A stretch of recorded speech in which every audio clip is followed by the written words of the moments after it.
Hi everyone, welcome back to FACEit with Dr. G. I'm Dr. G, and I have the pleasure of having an incredible friend and colleague and businessman and so many things in between here with me, Brandon Mullen.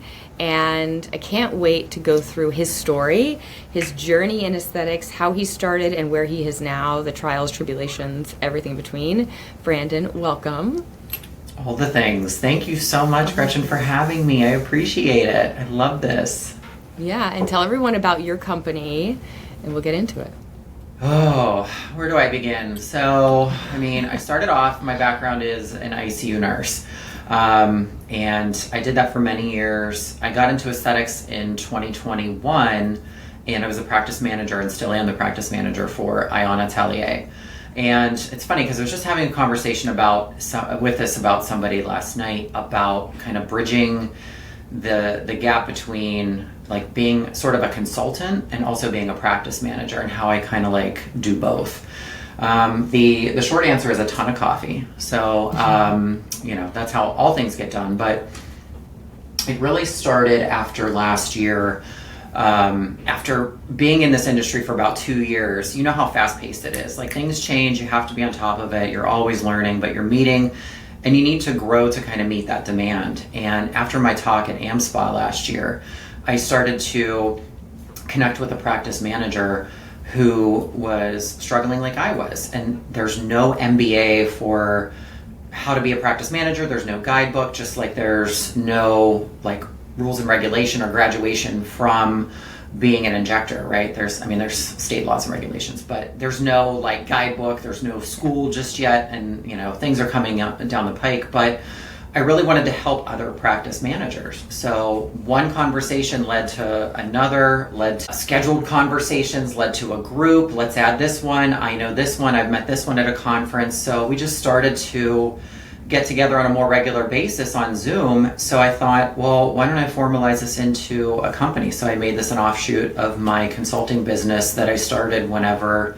I started to get into aesthetics full time and left my corporate job in software, relationships and training. So that's how this started. This year I decided to branch off into in addition to the bi-monthly or bi-weekly, I don't know how to say that, it's so stupid. We meet twice a month, okay? Either one. We meet twice a month, and we just get together and we just kind of, it's very informal. We pick topics and we talk about things that are very pertinent to our practices. Are we looking for a new EMR? Are you guys having like a sale? How do we promote this new laser that we bought? We just kind of organically come up with these topics. And I decided to turn that into kind of a virtual assembly, virtual conference, and we're gonna have that in October on the 23rd and 24th. So, awesome. Yeah, just like you did with your sonography, ultrasound, amazing conference last year. Yeah. I'm just trying to do it, but I'm balling on a budget. I'm small. I wanted to do it virtually, so there's not a lot of lift. I don't want to buy TVs like you did and haul them back and forth and ship them everywhere. But yours was amazing last year. But you know the pain of starting a conference. It's a lot of time. It's a lot of money. It's a lot of investment in yourself. It's a lot of mental energy. But that's the long answer to your question of kind of what I'm doing with APMG. Yeah, that's incredible, and congratulations. I think we always have to look for what we need and we can't find, and you obviously found that niche, and people need you, and you're getting the word out. You're doing everything incredibly well.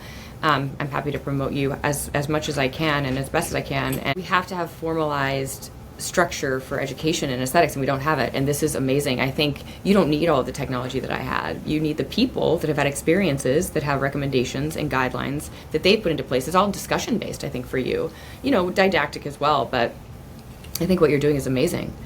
Thank you. I actually was thinking about, when people bring in new devices, right? I started my practice not heavy in the device world. It was really, my hands are my hands, and you can't beat it, right? Right. But you quickly realize that the biggest ROI is not on injectables. It's actually on devices, the device treatments, right? So skin health treatments, microneedling, laser. And yes, it's a big cost at the front, but there are so many incredible business people that are also injectors that have created a launch program when they buy these $200,000 to $300,000 devices, that they pay those devices off within 1 or 2 days with sales. How do we do that? How do we have a plan? How do we have an advertising, department that creates a launch that's super, super successful? I've never done that. I think, it's different for everybody, right? Like, it depends on all the other things that you do. Can you kind of cross-promote and cross-sell some of your other services that you do? The funniest story that we've had lately was someone that has a practice near the beach got a device in July, and I'm like, why would you do that? Why did we do this? Was it on sale? Did we not know that we wait till December 31st to buy a device? But, they did anyway, and, they kind of packaged it with Sculptra to kind of spread that out, but they pre-sold a lot of packages in order to do that. But that's just like one example of things that we do in our APMG Zoom meetings, just kind of talk about things that we're going through in real life. Yeah, because there's so many ways to do things, and people are paid, when it comes to HR and people management, that's a whole other thing, right? And you guys as practice managers, that's a big part of what you do. There's no textbook for this. You can pay people so many different ways, and just having those discussions, and it's not even how you pay people, it's how do you then give them a plan to accelerate. What's the bonus structure like? What are the incentives? Is there a buy-in at some point? I mean, there's so many different ways to go through these things, and I've had a consulting firm that's helped me recently. I didn't have it for a long time, but recently really helped me design these types of structures in my practice. Absolutely. And I think it's good to have that outside perspective, because you can have goals and a vision and a mission, and it's all great, and you have a fantastic brand, but sometimes you need that outside perspective to see something that you might not be able to see. You've already scaled to other locations, but maybe somebody else can see something on the outside that you might not just have that purview to. So I think it's always good to have that lens of clarity and kind of somebody that is impartial, that can look and bring new and fresh ideas to you that you might not have been able to see before. Mm-hmm. So when you have this mastermind group, how is it broken down? Like, how have you designed the virtual conference? So the virtual conference, I kind of just wanted to get a bunch of topics together that are pertinent to people that are in my position, or solo injectors that are looking for someone to be in a practice manager role. So really, I just polled our current group, and when people sign up for the assembly now, I made a mandatory question on the field. I'm like, what do you want to hear? Obviously, I have time. It's not until October 23rd. I can change it, and it can be malleable, and that's fine. Mm-hmm. I have identified some KOLs in the industry to speak to some certain topics, but I really wanted to just start small. And I know from my previous role in training for software, people don't have the attention span of an 8-hour virtual course. Can it be done? Yes. Is it ideal? No. I mean, I don't have the attention span for 8 hours. So I wanted to divide it up into 4-hour segments, 2 nights, so that people could still work during the day. We could accommodate multiple time zones. So we really just polled, and I have 8 specific topics that we're going to talk about.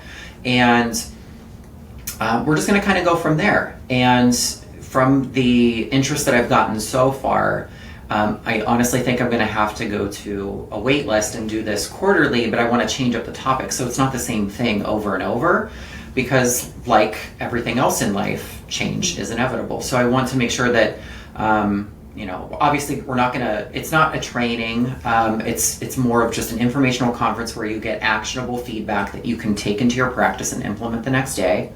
And I'm going to continue to build on it. We'll see how this first one goes, and continue to roll them out, because I would love for this to be a quarterly thing that people really get a lot of value from. Yeah, and I think they will. Do you have anybody or have you created SOP templates or things like that really you can give to them? Or? I do. I've had that asked before. Because I have SOPs if you ever needed help. Yeah. Absolutely. Yeah, I have a lot of inspiration to pull from. That was actually a topic of one of our meetings before, because, again, this is a little bit of the Wild West still, and it's going to be for quite some time probably. And somebody's like, I'm not really, utilizing SOPs in the way that I should. I'm like, well, that's not great, so let's get you started. But Yeah, and that's the great thing about having a community of people that you can rely on and reach out to, like yourself. Yeah. Like, we met at a conference organically, and it's been an amazing relationship. I love when we run into each other at these different events. We're going to see each other next week. Yeah, I can't wait. Excited. It's so awesome. But yeah, that's the thing. Like podcasts like yours, books. There's marketing books because everybody functions in a different way. We, as part of the APMG membership, I continue to aggregate a bunch of resources to provide to the members so that we can stay up on the latest and greatest. Tomorrow we have a call with an EMR vendor because, EMRs are not perfect. Not everyone is created equal, and there's always new players in the space. So I want to make sure that everyone, including myself, is up on it. So I do this thing called Aesthetic Allies, and I try to make these calls, and I record them so that people can listen to them when they have time. And these vendors like to do it because they're getting more than just a one-on-one or a one-and-done demo with somebody. So I try to get other people in the space that have value and could add something to a practice and try to put them all in one library so that people can listen to them at their leisure or if they need them in the future, but maybe not now. Because time is money, and we all don't have that. So I love to try to do everything efficiently and as leanly as possible, if that's even a word. Yeah, I think that sounds great. And, people want to be able to listen on the fly, and that's why we did the podcast, because I love listening. I'm driving all the time, and I feel like it's great. The other idea I had for you, the AmSpa, American Med Spa Association, they have lawyers that go through all the different legalities for different states. So it'd be interesting to kind of incorporate not only the SOPs, but what are the legal statutes for practices in different states? How does that apply to the practice managers when it comes to hiring and firing and all of that? That could be really interesting to bring them in. I think the other thing to mention with SOPs is that the minute that you print the paper out, even if you print it, it's already outdated, right? Yep. So it's constantly needing to be updated. It's constantly needing to be reorganized. So that's another thing. I had another question and now it's gone from me. But I think I have a question for you when it comes to practice management. And what do you think about, and how is it different when you have an injector or a physician, like me, who starts a practice and I'm trying to teach myself everything, and I'm the practice manager, I'm the injector, and all this. At what point should we bring in a practice manager? At what point do you recommend that people need this help? Do you think there are pros and cons? Should somebody partner with a business person that isn't medical, right? Or do you think it depends, I guess? Honestly, everyone's different. I know whenever I first started with Ashley, she had opened up her doors in January of 2021, and by April, she was losing her mind. I think when you try to upskill yourself in all of the things, in the beginning, it's because you probably don't have enough capital to have a practice manager, which makes sense.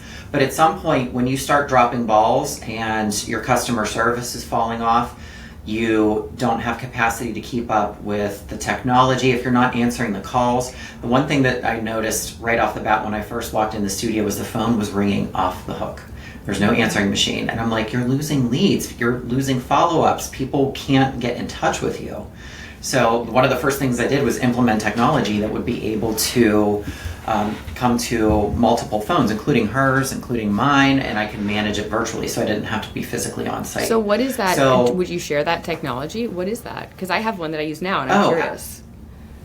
Absolutely. So, I mean, there's things like we use Grasshopper. It's not the sexiest software, but I mean, it's cost effective, it's HIPAA compliant. It allows for multiple users to log into it, but it's finding things like that will help streamline your business. But you're busy injecting. You don't have time to work on the business. You're working in the business. And I think that when an injector reaches that point where, they're super stressed out about things that are not exceeding the revenue per hour that they can be generating by doing the injectables and doing the things that they're good and passionate about, you need to start tasking those off to other people. Like, there's no reason why you should be doing your own QuickBooks. There's no reason why you should be trying to update your own website. Like, I know that every solo injector that I have met is just, they have a heart of gold and they want to do everything and they want to know about everything, and they struggle with delegation. But eventually, if you want to grow and scale, you have to learn how to do that. Yeah, I was just going to say, I think Find there's that two. person. Yeah. Yeah, you have to find the right person. That's the other thing. Yeah, I mean, that's the hardest thing. That's the hardest thing, but that's where I think you could come in handy too and have almost like a recruiting division of your company. You know, this is where you have applications. You could have a Facebook page and you post people that are looking for jobs. But I think you can start out two different ways, right? I started out and I was extremely controlling of everything, and I wanted to know everything. I wanted to do it all myself. I wanted to learn it all myself because I am a learner, and I wanted to be able to have all of the skills that in case I didn't have a team member, I could go back and do it all myself. But you get to a point where it's not possible anymore. You lose your mind before anything, and you're like, okay, I'm rock bottom. This is not going to work. But it's finding that right person, and how do you do that? And what does hiring slowly mean? I actually thought it physically meant like hiring slowly. I was like, what is this? I don't understand. So it's hard. You know, we now have this whole onboarding process where it's a 2-week trial period and this and that and all the other things. Mm-hmm. But it took us 6 years to get there. And one bad egg will ruin your company. And at the beginning, I felt I was this people pleaser to people in my company because I was like, oh my gosh, they cannot leave. Like, now I'm relying on them. They answer my phones. They do my schedule. They do this. They do that. I'm like, I can't let them leave, so I'm going to give them whatever they want. Well, little did I know that was actually a disservice to me. Then they start to not respect you and abuse you in ways that are not okay. But I do believe that's growth. That's a learning experience that I had to go through in order to get to where I am now. So I think it's fascinating. And the biggest question people have, and they'll have to you, is, well, how do I find that person? 100%. I get it all the time. And the best advice that I have for someone is to first start out with tasking them with personal responsibilities. Don't incorporate them into your business on day one. Have them do stuff for you personally, because I think the number one thing that is hard to foster and you can never get back if it's broken is trust. You have to trust this person implicitly, and if you can trust them with doing your personal tasks, whether it's just errands or just having access to one thing in your electronic life, you have to trust this person. And if you can't do that, then I don't know how you can build a house on that shaky foundation. So if you can find someone to be more of a personal assistant and kind of just onboard them and then bring them into your practice as a manager, I think that is really the only way. Other roles, if they're outside of aesthetic, that I've seen success are school teachers and project managers. And if you think about it, they just have some of the qualities that a really good practice manager has. They can be patient. They can manage tasks. They can beat you with a ruler if they need to and keep you on time. Things like that. It's finding those qualities in that person, not necessarily someone that is interested in aesthetics. It's almost sometimes you have to go the other way, actually. Yeah, it's almost like you go to the best spa in town, you go to the Mandarin, you go to the Ritz. It's a hospitality position more than anything, and you actually go backwards. You say, does this person have the best customer service skills around? I have a funny sort of scenario where when you talk about having them work for you personally first, right? And then they get to know you and respect you. Well, it's just been this weird coincidence that a lot of the previous babysitters I've had in my life for my children have now become part of the company. And I don't know if I've told you this, but my Kaylee Wu, who worked with me now, she's going on 4 years, 4.5, 5 years, I can't keep track. She was my babysitter, and she walked in and she was in her senior year of high school, going to college, and I said, you are brilliant. I need you on my team. And she worked part-time through college, ended up going up. She was studying abroad, was running payroll, and now she's in the company as director of operations, running all of the things. And I have another woman in the company, Sydney Weiner, Dr. Weiner's daughter, actually. She runs FACEit Live now and runs our whole clinical education side. That's amazing. She babysat. And then we have a whole intern program that's a lot of my babysitters too. So long story short, you have to get to know the person, and however that process is. It's character, and you can always teach the skill, but you have to understand their character and their ethics, and that one bad egg, and the trust thing is huge. You break trust, and it is really hard to get it back with me. Yep, 100%. So now I know when people ask, how do I get into aesthetics, I will just say you have to actually babysit for Gretchen. So you have to move to Boston. And that is really the best way to get in. I mean, the sky is the limit.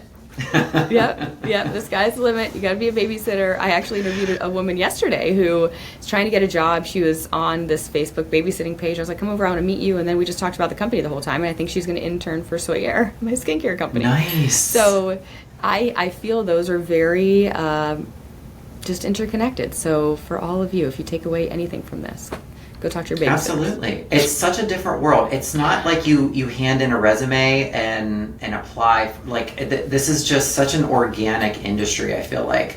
And everybody, like, gets off-put by that. But it's not something you can apply for on Indeed. I mean, you can, and those people do. But I feel like, and I think it's been your experience too, is that it's really about that relationship.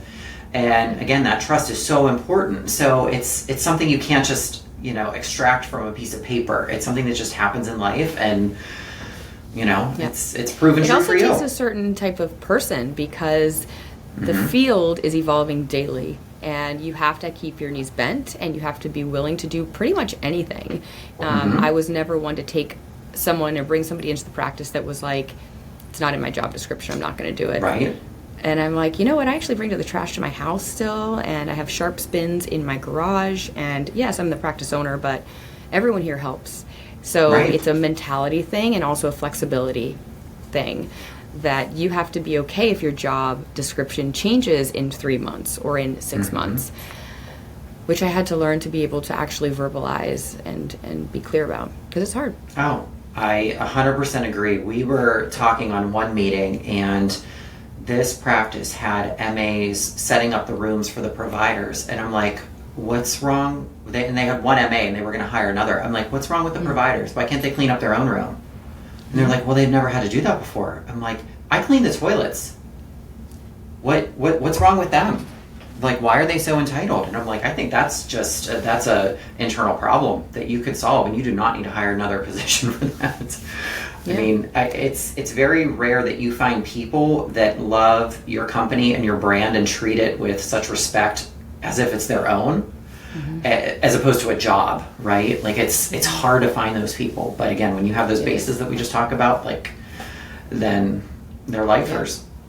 Yeah, and the other thing that I would say is I've tried to hone in on other qualities about people or other hidden talents that maybe they didn't know that they had. Everyone that wants to inject thinks they just come into all this money and they're rich all of a sudden. It's very flashy and all these things. It's actually the opposite. And I think people are now coming into that and understanding it takes hard work.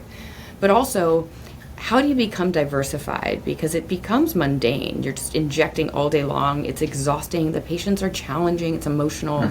It's taxing, all these things. And so, okay, yeah, you can work part-time, but you can also find other things you love. And so through my company, what other passions do you have? And do you want to become the director of complication management, or do you want to become the director of the PRF division? And so giving people these other responsibilities not only empowers them, helps with relationship building, increases their revenue, but also keeps them from getting burned out, which I think is happening a lot right now.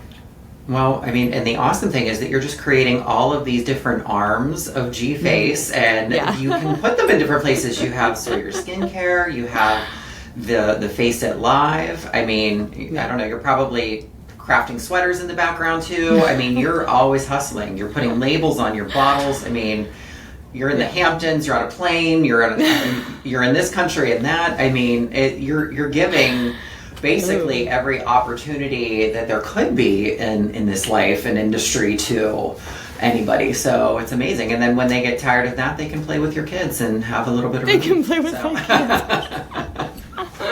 I do love it, though. They have been in here quite a bit the past couple of weeks for childcare reasons, and it's been fun. The bigger they get, I mean, I have a 10-year-old now, they sit back there and they have fun, and the 3-year-old runs around barefoot screaming at patients, and they love it. They're like, oh, I know her from Instagram. We're like, okay. Right? And we did get this separate admin space that's in the parking lot, and so I'm like, maybe I'll just put them over there for a little bit. There you go. But I love it. What other, so you want to do for you, let's go back to something different. What would you say for you personally? Because you've had a couple different things. You have your podcast too. You do your practice management. You were a nurse. Now you're doing this. What would you say was the hardest thing you had to overcome with all of the different pivots and exploring new opportunities? What has been the hardest thing for you? I think the hardest thing is having the confidence to just keep pushing forward when you think that you should just be following. So I've been trying to pave my way through the aesthetics industry, not only being a practice manager, but still fulfilling a passion that I have to help others. And I always thought that I needed to partner with somebody to do that instead of like creating my own thing. And that's been the hardest and most fulfilling thing in the past year, I would say. I'm also doing another podcast that is coming down the pike with another consultant in the space that I'm super excited about. We still haven't finalized a title, but you know, I'm finally in a place where I can kind of offload that to a company that does everything. I just need to show up. So good. But you know, just to kind of get the word out there even more and to provide more education on a different platform. So, you know, but APMG has allowed me to expand into places that I've never really thought that I could. I have terrible imposter syndrome. I'm sure you can relate. That, you know, nobody wants to hear what I have to say. No one's going to really find this valuable. And I have had such good reaction to the assembly, just kind of throwing it out there into existence and seeing that without, you know, having too much premeditated expectation, that people signed up for it. And I've gotten emails so far, they're like, I just wish it was sooner. Like, I can't wait for it. And I'm like, you know, inside I'm like crying emoji, but you know, I'm like, this is amazing. Like, this is so awesome. And people that have joined membership in the past month, it's been amazing that I've had people just join and I've never met them before. Or I have. They're like, I saw you at this conference. And I'm like, I'm so sorry. I'm terrible with like seeing you on paper. If I saw your face, I'd probably know who you were. But like, you know what it's like to run off the conference stage and people, you know, are like, oh my God, it was so nice to meet you. I've seen you on Instagram, like that kind of thing. And I'm not used to that. So it's getting over that imposter syndrome. And next week is going to be a huge week at Aesthetic Next. I'm so excited. Tiffany's been an amazing partner like you, and helping get the word out there on a different level is just going to be something that is amazing, and I'm here for it. Yeah, I'm here for you too, and all things. But when you mention imposter syndrome, I think a little bit of it is always healthy because it's pushing you to learn and grow, but you don't want to get to the paralysis level, right? Right. But what I have always told myself is two people can say the same exact thing. They can say the same exact concept in different ways with different language and different descriptors, and you still learn something because you learn a different way to say the same thing. So no matter what you're talking about, unless it's completely false information and people are like, this guy's a joker, if you're saying the same thing as someone else, they're still going to learn because of the way you said it.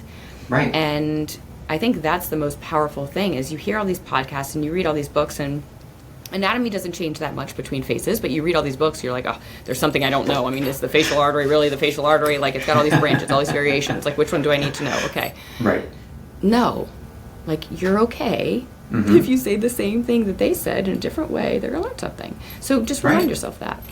Right. Absolutely. I think when you connect with someone personally and you understand the experiences that they've been through and their background, it can give a little bit more punch to that information that you're providing. You're 100% correct. And a lot of the time, I had another podcast filming with Yvonne Delos, and she's phenomenal. And we were talking a lot about, you know, through what you say and through your stories and through your experiences, you're going to discover about yourself the most powerful things that are actually what people are going to learn from, right? And so being vulnerable and talking about things and talking about obviously facts and science with aesthetics as well, but bringing your personal experience into it brings it to a different level, and it allows people to relate to you a lot more. And you can't have imposter syndrome when you're talking about your own experience, right? Because that's true. 100%. So 100%. So I love that. What do you envision? What are your goals for, let's say, 3 and 5 years for APMG? What are your big dreams? I hate that question and I love it at the same time, because I try to live one day at a time, but it's hard. I never would have seen or forecasted like trying to throw together a virtual conference this year. So, I don't know. Next year I turn 40, so I'm going to have to do a lot of work just to cover that craziness. You mean like the celebration? Well, yeah, I already have that planned. I'm very boring. I want to go to this resort in Scottsdale, and I want to see Steven and like just relax out there in the desert and wake up and do yoga and drink green juice. And my birthday actually coincides with AM Spa next year. So I'm thinking if I could just kind of piggyback all of that. But I digress. No, I really want to expand APMG to identify some other practice managers that would like to take an opportunity to kind of lead the calls like I do, because I'm sure that that's out there, and maybe expand the offerings instead of the twice a month on Mondays to a different day and a different time, just to accommodate different schedules, and really just kind of build up on the conferences and have more of a voice for vendors and have like a virtual vendor hall. I'm already working on that for January. But just kind of build and expand on that and make it as like robust as I possibly can in a virtual environment. I don't know if I want to make it physical just yet, or maybe make it like as sort of an add-on to kind of bring your practice manager to something different. I don't know, maybe it could be an add-on to FACEit next year. I don't know, but something that would kind of integrate a practice manager, because I guess I'm kind of like a unicorn. A lot of practice managers don't go to conferences like I do. It was something I always did as a bedside nurse. I always wanted to be part of an association, and I guess that's what I'm trying to create. But people don't get that education. They don't get that network, that camaraderie. So I want to try to just bring that to people in whatever capacity that is. And I think virtual is a great place to start. But we'll see what happens. I think you should partner with training facilities. So, it's almost like practice in a box. How do you offer your service to someone who's going to a training? Partner with them, give them a discount or whatever it is. And it's like, this is your startup kit, right? This is what you need. This is your EMR. This is your SOPs. This is da-da-da-da-da. Practice in a box. Yeah. And I love that. I feel like that could really, that could be one offshoot, right? And then you could also have trainings for the experienced practice manager, how to up your game, right? So it's like different levels of how you can grow. Because I know there's a lot of people just, how do I get in? How do I do it the right way? They're paralyzed, and I get these people introduced to me for the mentorship program specifically. So that's someplace we could really discuss and talk about partnering with, because these people want mentorship to start a practice. Absolutely. And they don't know where to go, and they don't know how to start. So yeah. No, in my non-existent spare time, I do that as well. I have one client right now that's adding aesthetics into her very successful facial and body contouring spa, and it's a challenge, but it's been a great partnership, and we do a lot of just virtual meetings and try to steer her in the right path, because as you know, there's a ton of people in the space, and it's really hard to choose. What do I do? What product? What vendor for this? So that's been fun too. But no, I agree. I think that partnering with training facilities is smart. So yeah, we'll see. Sky's the limit, right? Yeah, sky's the limit. We actually just looked at our potential third location, and it's 3 floors, and one of the floors would be our academy, and we would have all different types of trainings there, and we could have you as a partner, and this is how you get started, this is the package it comes with, et cetera, et cetera. So I love that. Yeah. Okay. Yeah, I love that for you. I love that for you too. Is it near you, or you have to say it? It is near us. It's in a town that is called Andover. It's north. It's about 45 minutes north of us. Yeah. So it's not too close to Wellesley. And then we have our Cape Cod location. So now we're south, we're central, and then north. So we'll see. You'll have to come visit. Awesome. Absolutely. Yay. So where can people find you at Aesthetic Next if you're going to...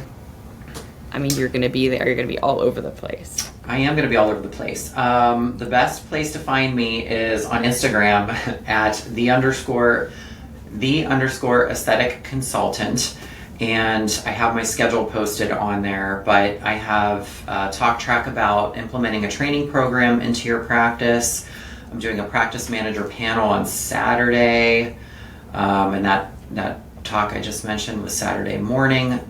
Thursday, I'm doing with Aesthetic Next at the booth. Apparently they have a huge booth. From 3 to 3:45, we're going to do a practice manager meetup. So that's going to be amazing. At the Aesthetic Next booth, or Aesthetic Record booth? At the Aesthetic Record, sorry. Did I say Aesthetic Next? Probably. Yeah. I don't remember. Aesthetic Record booth. What else am I doing? Oh, we're doing a workshop too on Thursday in the morning. So there's going to be a 3-hour workshop. It's an add-on. I'm partnering with 3 other practice managers. It's going to be amazing. We have 4 great topics that we're going to cover. 3 hours, super intense. But if you haven't signed up, definitely DM me and I can give you a discount code. Yeah, that sounds fantastic. So really, really excited. I know the conference has grown so much and it is very overwhelming, but if you have these key lectures that you want to see and workshops, it's awesome. So I can't wait to see you there. Thank you for all of this. I know you gave your Instagram for people, so go follow, connect with Brandon. He's fantastic. And thank you so much. Thank you guys for listening. Like, subscribe, and we'll see you again.